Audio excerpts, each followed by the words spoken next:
Hi,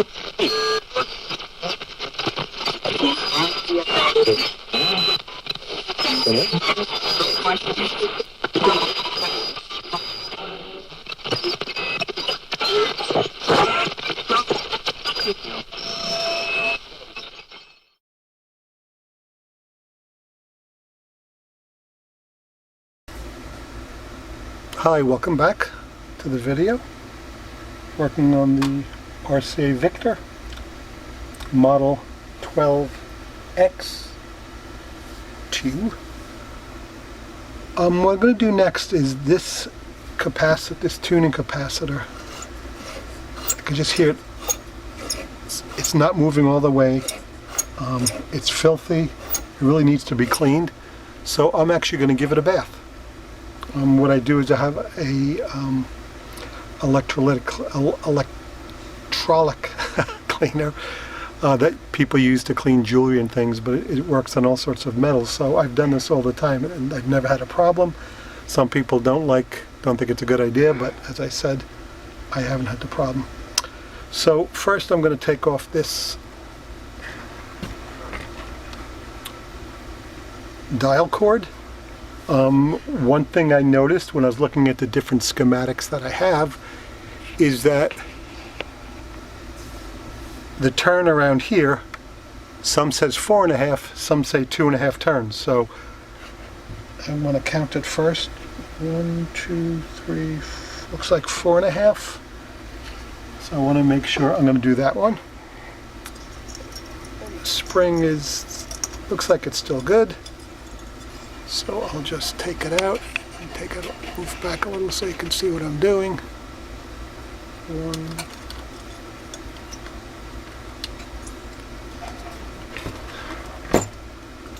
Take it off here, or I have it stuck underneath there. Good.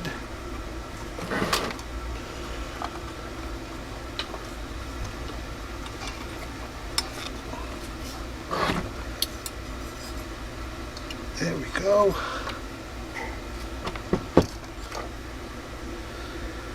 And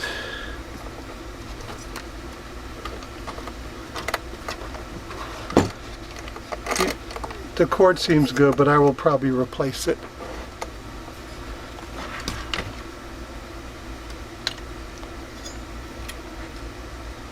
Because it's inexpensive, and once you go through the trouble of taking off a dial cord, it makes absolutely no sense to put on something else that's not new and will just break eventually anyway. Okay. And slip these off, the spring off so I can get it out. Good, save the spring.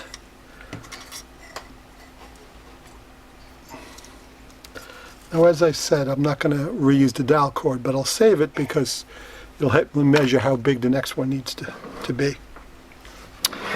Next, we're going to take off the tuning condenser. So there's 2 wires attached to it. Normally you can look at the schematic or take lots of pictures, but since I do have a video, there's no need to do it. I don't have to label them. So rather than, I always just click it off, and then later on I clean up the connections rather than just trying to desolder initially. So those are the 2 connections there. I can pull him out underneath.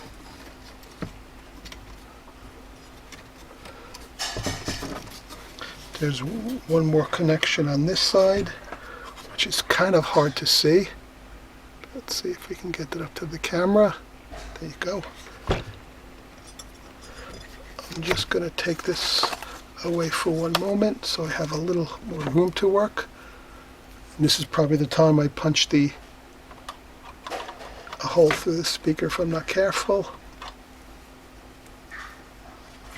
Very tight, very tight. Okay.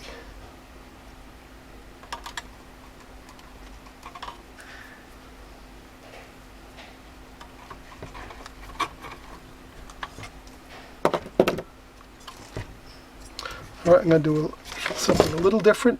I'm going to actually take it off from the bottom first, and that will allow me to move it. So there's 3 screws here. 1, 2, 3 that hold the tuning condenser. One thing that we'll notice is that there's rubber underneath them.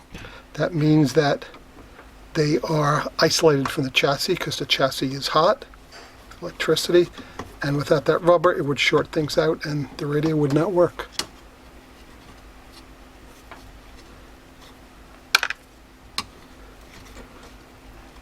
You also want to check to make sure the rubber is still fine, which it does seem to be, so you don't have to replace that.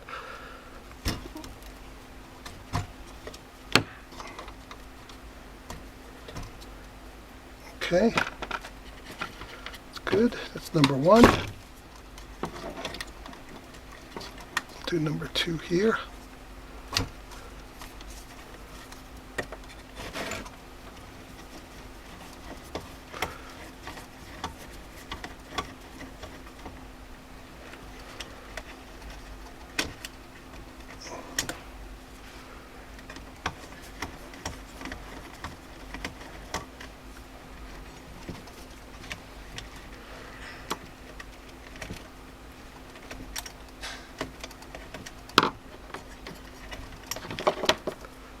A little trouble getting this one out.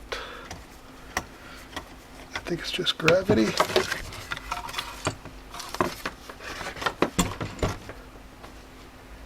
Move on to the next one and get back to that one. Just be careful around the oscillator coil, because you do not want to ruin that.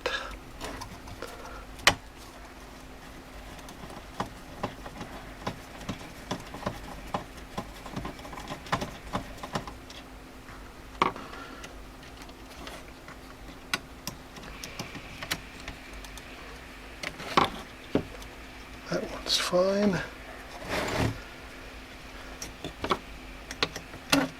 And that one came out as well.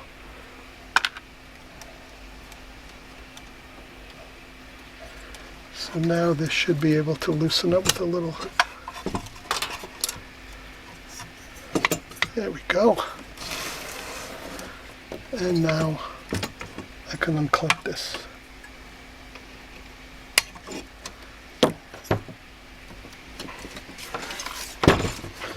Let me put this back on right away.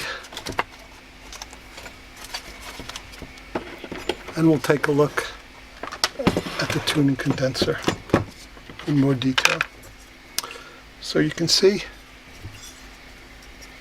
has 2 parts, dual gang as they call it. It doesn't look bent up at all. It just looks like it really needs a good cleaning, and that's what we're going to do. So I am going to set up and show you what I do for that. I'll be back in just a few minutes.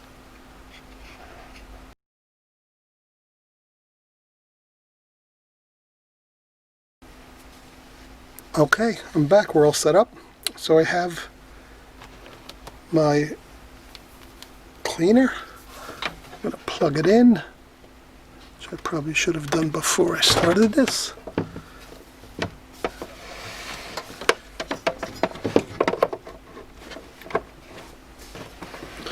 All it is warm soapy water. That's all I have in there.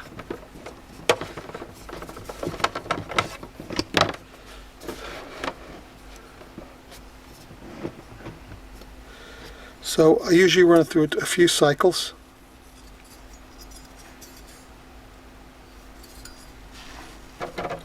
Especially because it doesn't get clean. You can't overfill it, so you have to kind of go a little at a time.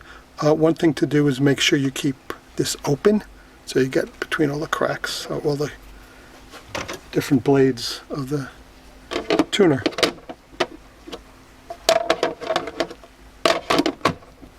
Right, I'll set it for 5 minutes.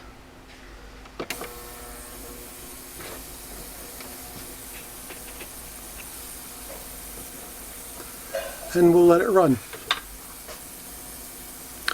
I'm not going to show you the whole double time of 5 minutes, 10-minute total, so I will come back after the second one is completed. Welcome back. The tuning condenser has been bathed in soapy water. By the way, if anybody noticed that the machine I used said 480 seconds and I said 5 minutes, so anybody who knows simple math skills know that's not accurate. That's actually 8 minutes, so I put it through two 8-minute baths for that. And I took it out, I rinsed it off, make sure I get all the soap off under just tap water. Then I took a hairdryer and dried it all out to prevent it from rusting right away. And you can see that it looks so much better. Just the fact that I'm hardly moving this and it turning it on its own tells you something. The one thing I do want to do is, in here you can see these ball bearings. I don't want them to rust up, so I'm going to put a little oil on those and let that soak in for a while. I just use simple 3-in-1 household oil.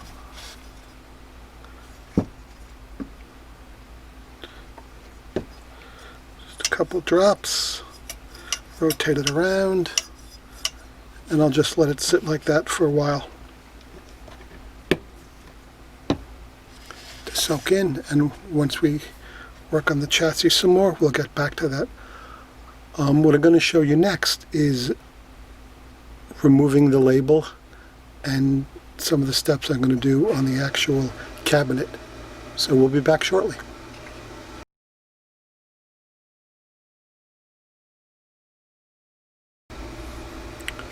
Okay, I am back. Before I actually do the label, I want to take out the handle here, and I also want to protect the dial glass. So we'll take care of those first. Let me get a screwdriver to do that with. This one's a little long. This one's too long as well. And I have a short one that'll work.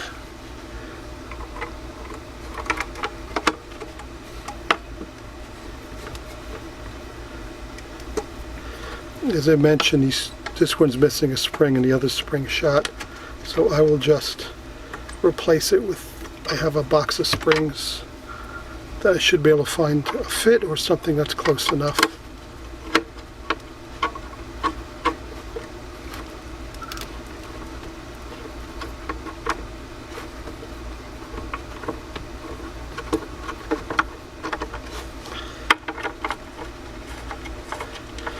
And what I actually could have done, and probably should have done, is added this into the electrolytic bath as well to clean up the screws, but it's inside, nobody sees it, so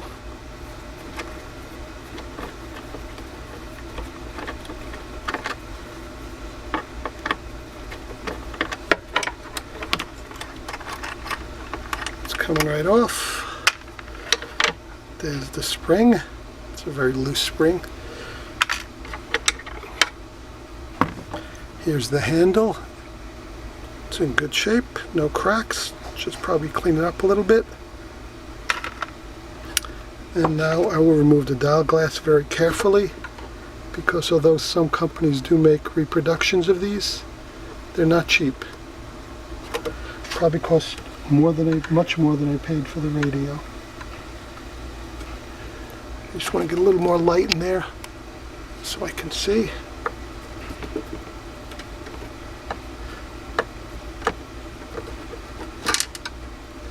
And then on the other side.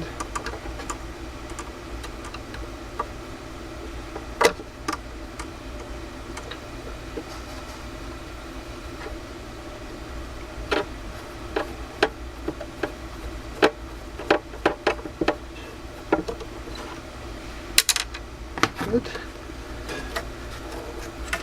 Take this out.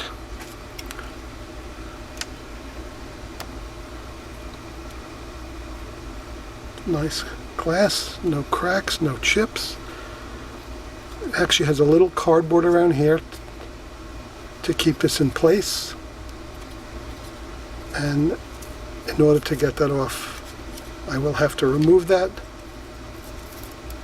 And we'll replace it with something else. There we go. And the other side as well.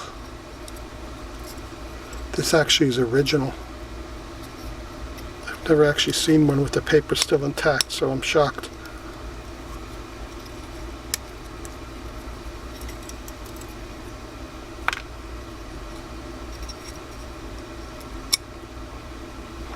Good. And what I do next is protect it in paper.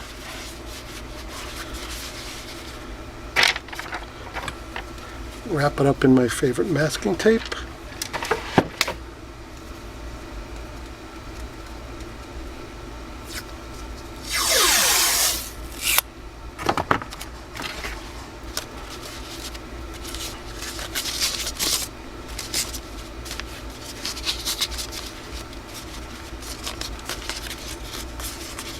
To protect it, and of course write on it to let you know what it is. 12x2 bottle glass, and I'll put that to the side away from everything so it doesn't get broken.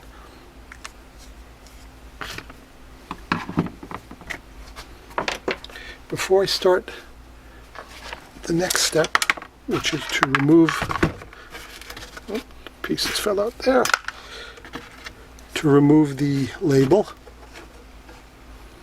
I use acetone. The glues that they used on these are easily removed by acetone. You kind of have to give it a bath. What I also did first though is I scanned both labels, the whole back of the radio actually, both to a picture and also to a PDF file. So if I ever need to rebuild it, I can do that. Or if this doesn't work what I'm doing now, I could just simply print it out on label paper and stick it right back on. But since you're dealing with acetone, gloves should go on.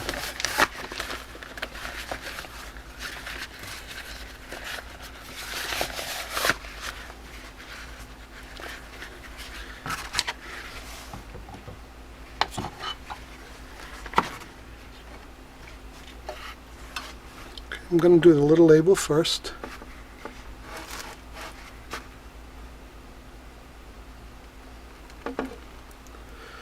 And I put cardboard on my desk top here, otherwise it will just eat away at the ink on the graph that I have. I'm just going to put a little more here too. Let that soak in. You want to really give it a good soaking. I missed a little here. There we go.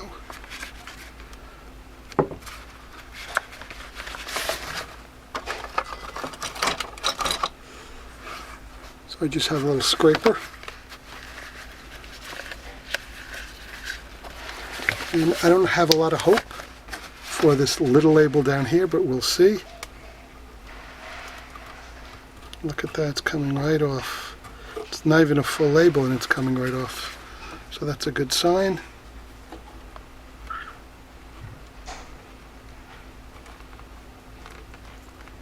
Also, you should use a fairly sharp. There we go. Perfect. Put that to the side. Now we'll move on to the bigger one.